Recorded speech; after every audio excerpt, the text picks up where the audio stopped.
because of the grand assumption that everything is quote unquote handled and taken care of, inheritors are less equipped to have any self-advocacy type conversations, whether that's money related or not. Welcome to Breaking Money Silence, a podcast series aimed at helping all of us talk more openly about money. Your host, Kathleen Kingsbury, is a wealth psychology expert who is doing what she does best, speaking about taboo topics. International speaker, author, and founder of KBK Wealth Connection, Kathleen understands money and our relationship with it. Now, here is Kathleen. This episode is sponsored by Plan Well, Be Well. Plan Well, Be Well is a place that connects your financial well-being to your personal well-being. It's a place to inspire and learn, to define your aspirations, to begin articulating what well-being looks like for you, and a place to provide the financial tools needed to achieve your financial goals and live your intended life. Because when you plan well, you can be well, now and in the future. To learn more, visit planwellbewell.com. Today, we are welcoming Ella Chase Hyland. She is a sixth-generation asset recipient from a 100-plus-year family who has seen the burdens and blessings of complex multi-generational wealth transfer.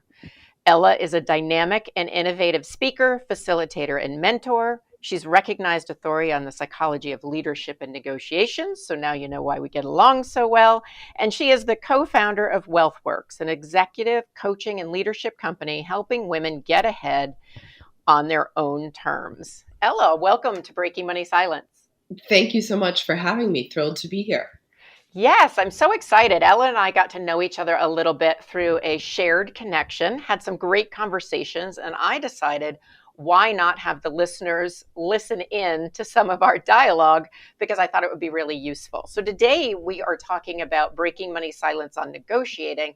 And, I'm just wondering, can you tell me a little bit about why you are so passionate, not only just about negotiating, but my sense is you're passionate about empowering women.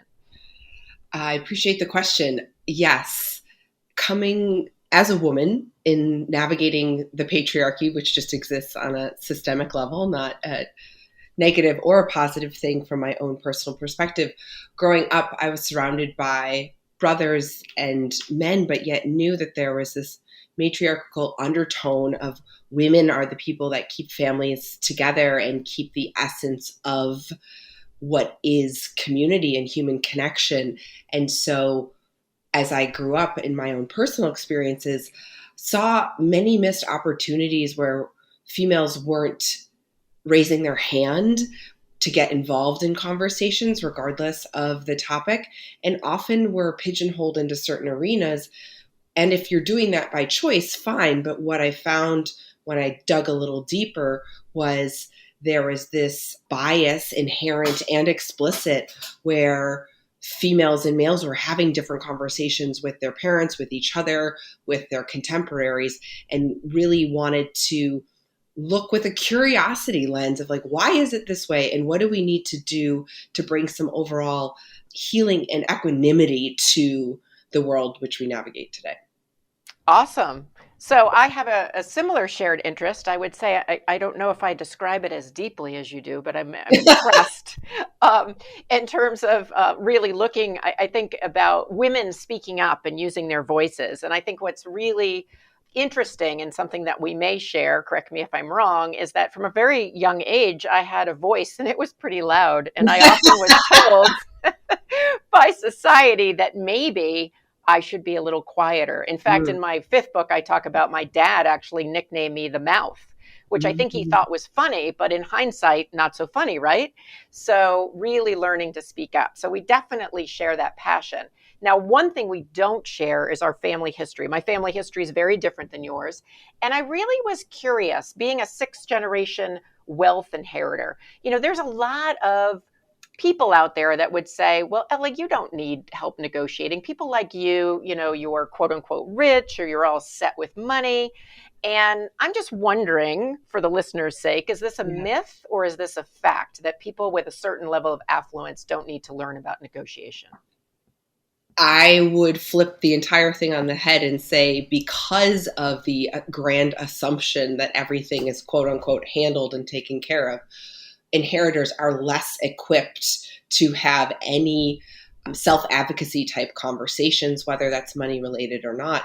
And on top of that, the pressure of performing or living up to what your predecessors have done, whether it be the companies that they've created, the wealth that they've created, can really be quite crippling to those who come after them, including lineal descendants or inheritors. And there's also a component, and I'm happy to speak more from my personal experience, but what we see across our client base as well is the shut up and be grateful.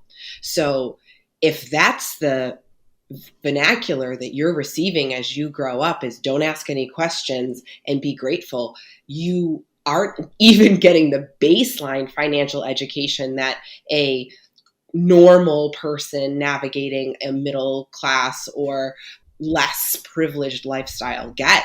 In fact, I would argue that we're really doing ourselves a disservice as a global community around the fact that if the people who are in control of the most wealth aren't even educated enough to be able to advocate for themselves or even understand what they're in charge of or what they're in power for, much less negotiate about it, then we are really putting the entire economy and the entire global structure in a unstable condition. So no, I would say at the offset, in fact, it's this group of people that need to have more negotiation skills such that they can advocate, because as a generalization, as many things are, when we look at the way that wealth is situated, 80% of it, and I think you do a ton of work in this area, is actually influenced or controlled by females and women. But if we haven't educated or empowered, regardless of your gender, this group, then it's impacting how laws are passed, how governments are made, how anyone else is benefiting from the system. And even more so, and this might be a separate podcast, is the Gen Z component, the people who are really coming up now that are even younger than I am, have a sense of equitability where they want to redistribute wealth across the masses. And if that's the place and a way to look at how we make things more equitable, not being able to talk about your own finances or how you can look at systematic change is only going to hold the entire system back longer. Right, right. No, it's interesting. And I like the flipping on its head, because I know there's a lot of assumptions when people have money or people don't have money. It tends to be on either extreme. And what does that actually even really mean? But the idea that negotiation skills are valuable no matter where you are in your asset level or social economic status. And I think for you, what I'm curious, because I got a message of, and my parents are good parents, I think it was their generation, but it was kind of like, shut up and be quiet. And I'm wondering if you got that message of shut up and be grateful. And if so, how did you kind of flip that script? Because my sense is you're a very grateful person, but you also have a pretty big mission ahead of you to make sure that people are financially literate and negotiating where they need to be. I have to give credit to my parents, and specifically the historical wealth travels through my mother's side of the family, which already puts it in a different situation for what women and men had access to. And you know this very well, but until 1977, women couldn't even get mortgages or credit cards on their own. And so as I look historically across our trust documents and the way that our system was set up, these things are 100 plus years old. And so they were meant to protect the women in the families to be able to survive. But now in 2021, as I look around, it's get married and have children, because those are the ways that the money gets flowed to you, is because of those triggered life events. Then none of those things are empowering you to negotiate or advocate for yourself. And because my parents took me out of a high society realm and I grew up in the country with goats and chickens, and then you and I have talked about this offline, but I only have brothers. I had a very strong set of parents who were not interested in gender dynamics being at play. And therefore, I was not allowed to not participate or play more of that traditional female role. But I came out of the womb with this sense of gumption. And I was actually listening to Oprah interviewing Serena Williams recently, and her biggest fear was that she would be too overwhelming. And so dimming your own light. And if we look at that from a gender perspective, for females, there's that component, but also in the inheritor perspective, it's the, oh, your family's names are on buildings, like you don't have to worry about anything. There's almost this like swept under the rug component where people do not have any sense of who they are or what's important about them, because it's this larger than life persona that who could actually relate to that, because it's something bigger than you are. And it actually, unless you work really hard and get resourced in a way around therapy or your own self-discovery, you just hide in that shadow and you wait. And I can say, even among our clients who are raised in strong family systems or with strong values, that it's, especially when it comes to the financial component, getting into how do you have fiscally unequal, diverse conversations around prenups, and no one's talking to the women about how you approach the man who's supposed to be the provider about a prenup kind of conversation. And that's just one overarching lens. If you look at the actual advocacy component, if you are surrounded by people who have done incredible things, the fear part of our brain just tells us to stay safe and stay small. So none of that shows up in the, oh, let me go negotiate for myself. And that could even be, I don't want to go to this summer camp. It could be, hey, I want to be an artist, not an engineer. It could be, I don't want to date this guy just because there's this like arranged marriage component where a lot of times marriages are mergers in this ultra high net worth arena. And just the ability to think, oh, I didn't even know I had a choice. For me, I had no idea. I had preordained, this is what you do, this is what's expected, and overachieve. And this hyper overachievement can actually leave people feeling very unhinged around who they are and what they are. And from that perspective, there's not even a beginning of how to think about negotiation, financial or otherwise. Well, and to tie into that self-advocacy and that knowing who you are as a person is one of the things that I talk about, and I know your company Wellth Works does a lot about, around, is we really have to know who we are before and what's important to us before then we can get to the negotiation table, whether it's a negotiation in life or whether it's a negotiation in business. And Mm-hmm. so tell me a little bit about the work that you do around self-advocacy, because I even know that there's an assessment, and I think you're going to make that available to our listeners. So I'd love to know a little bit more about that. And it's framed in a way that's a little bit different than what I've seen at other companies. I appreciate the question. I want to say two things before I answer that. So please make sure to ask me it again. When you are an inheritor, there are many people, especially women, who never earn their own paycheck. You get your livelihood is paid for by the family, by the trust, etc. So your self-confidence around being able to earn money doesn't exist because you've never gone to the bank to retrieve a check for something that you've worked for.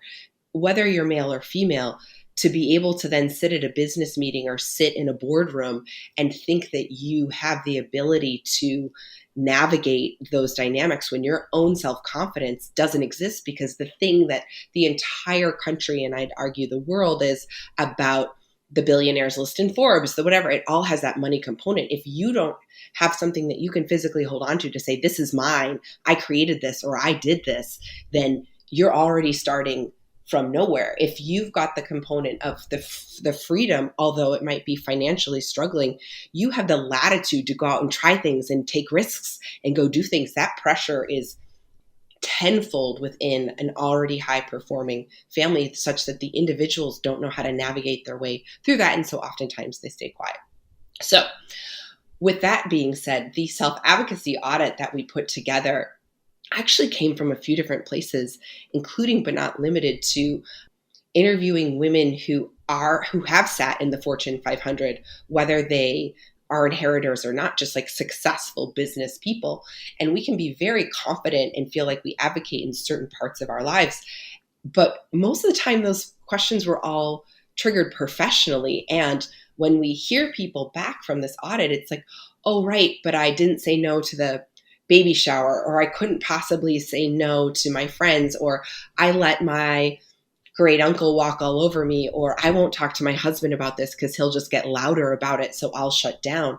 And those are the components where if it's not specifically a salary negotiation or a job negotiation, we are not equipped, we are not taught in school, we are not socialized, especially if you're female, to be able to say, hey, wait a second, I've got a few questions, or help me understand how we got here. That set of questions is not even put into our whole world. And so to be able to show up and expect that someone is just going to sit down and know what to say, the inner work has to happen first. So the audit was set up to be like, okay, as we look across your entire life, here's a couple places to ask and be like, oh, let's get curious. Let's have a little fun with where are there gaps and where can I step forward? And what we found is that you can be very high performing, as I said, in one area, and yet completely neglecting. And it could be, oh, shoot, I haven't gone to my kid's soccer game in 3 months because as a woman in the boardroom, if I say I'm going to be late and I don't want to come to the meeting because I want to show up for my kid, then I'll be docked points there. And so the advocacy is you're not showing up for your family, which is part of your value, but at the sacrifice of your work and vice versa. Well, what I love about the broadness of that conversation is often when I'm talking about breaking money silence on negotiation, it isn't just about price. It isn't just about salary. It's all these other areas. And I think that when you're good at advocating for yourself in a variety of different areas, you actually then become a better money negotiator. That they fuel each other. It's like it fuels back and forth. I know when I am more confident and I feel more comfortable in my skin after, the work that I've done both for other people as well as on myself, it becomes much easier to say, you know what, I deserve, X amount of money for this particular engagement. But it also is easier for me to say to my husband, no, I don't want a bike ride on a 100-degree day. I love you, but today I'm going to skip the bike. I'm going to skip the bike ride. Thank you very much. What I really appreciate in what you said there is the component where if you're thinking about what you want, then you really have to have already figured out who you are. So to go back to the inner work is actually about like who am I and what's important to me. And if everyone should do that work, and it's a mountain with no top. Specifically within the inheritor realm, the who am I gets lost, and it's very cloudy within what the family name is or what the industry is. And that can be very positive and that can be negative. We'll take an industry, for example, around like tobacco. 100 years ago, if you were in a tobacco family, then that was great and people thought it was wonderful. And now there's a bunch of legacy families that are in like the dirty money component. And so how do you reconcile and negotiate your way? So it was like one of our clients decided to become a doctor because they couldn't even reconcile the fact that they were getting funded by the tobacco world, and how were they going to negotiate their way to be okay with that? And so they decided to go be like a pulmonologist so they could actually try to solve for what the family had historically shown up for. But if you don't spend the time and the energy to get that kind of clarity for yourself, then you're completely lost. And what the call to action really is for the Wellth Works, and I know the work that you're doing, is understand who you are and what you are, because you don't get a choice of whether you make an impact. It's whether it's going to be positive or negative. And if you can't show up for yourself, then how do you possibly think you're going to advocate for others? And what I do know is it's so much easier to advocate for others. Like I can stand there and tell somebody what they should do and what they're worth and how wonderful they are. And even I'll give you a silly example. Like sometimes I'll be quiet in a massage and not be like, I'd like the pressure more because I don't want to like upset the other person. And it's ridiculous because it's like you paid for a service, you should get what you want, regardless of what it is. Well, and I think most people can relate to that. I mean, whether it's a massage or something else, we've all been in those situations where like, I really should speak up, and you have this dialogue going on in your head because of the way you've been socialized or the family messages that you've gotten. So I'm going to take a quick break. I love this conversation. I'm going to get a little bit more concrete on the other side because I really want to talk with you, Ella, about what people can do to either get in touch with their life purpose and negotiate better once they do. So I'll be back in a quick second. We're going to take just a quick break. You know that negotiating your fees and getting paid what you're worth is emotional business. And I know how to help you become a rock star negotiator. So I am offering an exclusive group experience, a masterclass on negotiating for a hand-selected group of business women. So if you're highly motivated, career-driven, and ready to take a deep dive into your money story and learn how to shift sabotaging beliefs so you can earn more, then this masterclass is for you. I'm taking applications now, and space is limited to 8 kick-ass women.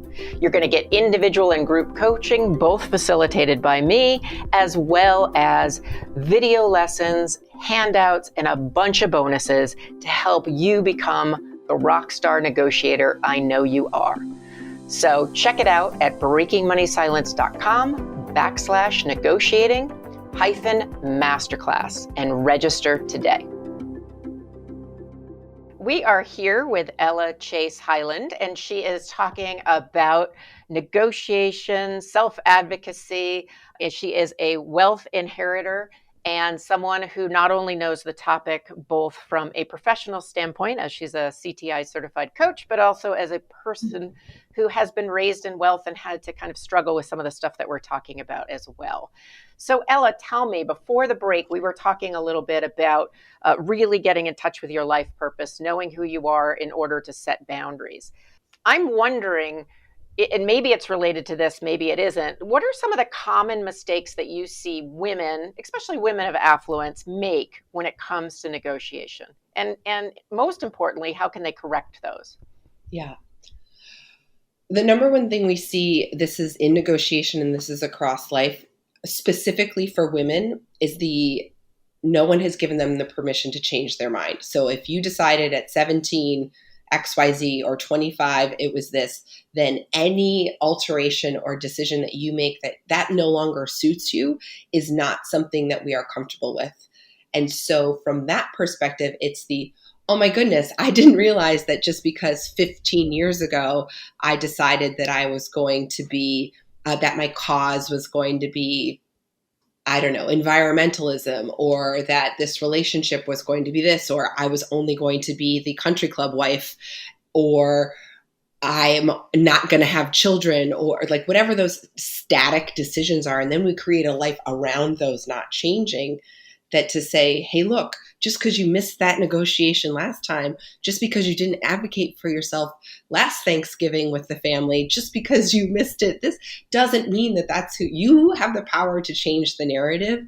And so the thinking and giving away your power would be the number one thing. You get to choose at any moment. You can change your mind and then start making steps towards the new path. And similar to what we were talking about before the break, how everything's intertwined, we like to really use the metaphor around, it's like building a muscle. So the negotiating, the advocating, it's not something you just wake up one morning and you're an expert at it. These are things that people spend their entire lifetimes getting good at, which is why we should respect our elders and their experience to learn from them. But don't try the first time to make it the biggest thing. So let's just take a salary negotiation, something that many people might be able to relate to. The first time that you're going to go in and advocate for yourself, to stand up for yourself, should not be the interview that you're in. Take the time, do the research. Start small and have small successes. Yeah, don't set yourself up for whoa. Yeah. That was a big choice. Right. So start small. Start with things that don't really matter. Have some fun with it. Like, everything doesn't have to be serious all the time. We'll sometimes give people a challenge if they're having a struggle, let's say, and This is like grocery shopping. So a lot of people get paralyzed with like, what do I buy? There's so many choices, or what do I do? Or should I use this coupon or whatnot? And that's PS, regardless of your socioeconomic income. There's nothing I know more than rich people love saving money. So there's this whole component of everyone is what they're willing to pay for. But see if you can go negotiate with a cashier the price of a banana. Like whether you care about it or not. There have been 50%, at least 50% of the time when we send people off on these tasks, they come back and they got a manager and they were able to like negotiate the price. That's so awesome. I love that. Because, the risk of, okay, so you don't get the banana, not a big deal. Right. Or you say, okay, I didn't quote unquote win and I'll pay 69 cents for my banana. So there's a ton of places. Go try out, build the muscles across different arenas, across different parts of your life. A lot of people just think professional, but this goes, how many people do you know, Kathleen, that have like stayed in relationships, doesn't have to be marriages, before even marriage, that just because they don't want to be alone, or just because they don't. And so you stay in these toxic environments, and that's where the advocacy and the negotiating, and it could even be, you know what, it's COVID. I'm sick and tired of being the female in the household that's doing all the laundry, taking care of the kids, running the homeschool, cooking the meals. You can say, hey, you know what, spouse, let's sit down and look at how we've divided some work. And you're going to have to take 3 and I'll take 3, and we can figure out what those are together. But you don't have to keep, women specifically, just keep saying yes and keep adding on, because the moment you say no, then you think no other opportunity is going to come to you. And one of the items that we really stand for is you say no to the good so you can say yes to the great. Oh, I love that. You say no to the good so you can say yes to the great. Yeah. Because we say yes to so many things that there's no room for the actual thing you want to do, because you've already scheduled yourself so fully, thinking scarcity mindset, or, oh, this opportunity, I'll take this little contract job because it'll fit in between my kids' school, or whatever it is. And in fact, you're not energetically or physically leaving space to let the really good thing that aligns with your values and who you are show up. I recently read a book that was a little bit older, but republished during COVID, called Essentialism, which was a great read on how to get very clear about what's essential and what the trade-offs are. And I did it with a group of my girlfriends who have similar positions as me, and you're always asked to do lots of things. And it was really eye-opening, the conversations. And that book actually changed my life. So I will put it in the show notes. It hit right at the right time. And I think I love these tips. So one is, you can change at any time. You need to start small. I'm a big proponent of having fun. If you're going to make a change, bring some levity and humor to it. That takes some of the pressure off. And it sounds like really having some conversations around, okay, this is what we used to do, whether it's a partnership, a romantic partnership, or a different situation, but let's try to look at maybe doing something different. And so all of those are such, doable things. And what I would encourage listeners to think about is picking one small thing. And, I think, Ella, one of the things that I want to tee up for you, again, is this self-advocacy assessment that's on your website, because it may be that listeners just start by taking that assessment and getting a sense of, where am I good at advocating for myself, and where do I maybe have some room for improvement? So tell people how they can access that. Yes, absolutely. You can come play with us. Even though the name is spelled differently, it's intentional, WELLTH, because life is more than just your financial success. It's your complete well-being, which is why we named our company Wellth Works. We'll put it in the show notes so people can get a direct download. And one thing I want to say, even if you don't do that, is you don't have to go it alone. The community component, the finding people who are interested in having those conversations with you, regardless of the topic.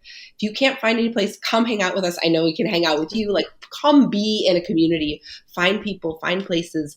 Even women don't ask each other what they make for a living. Men do all the time. And men are much better at, okay, let me go find you this business deal. Women somehow were more prescribed to be protective versus open. And so we're doing ourselves a disservice, especially when it comes to money silence around not talking about the issues. So come hang out, be honest, get vulnerable, build your community, and know that you are not alone.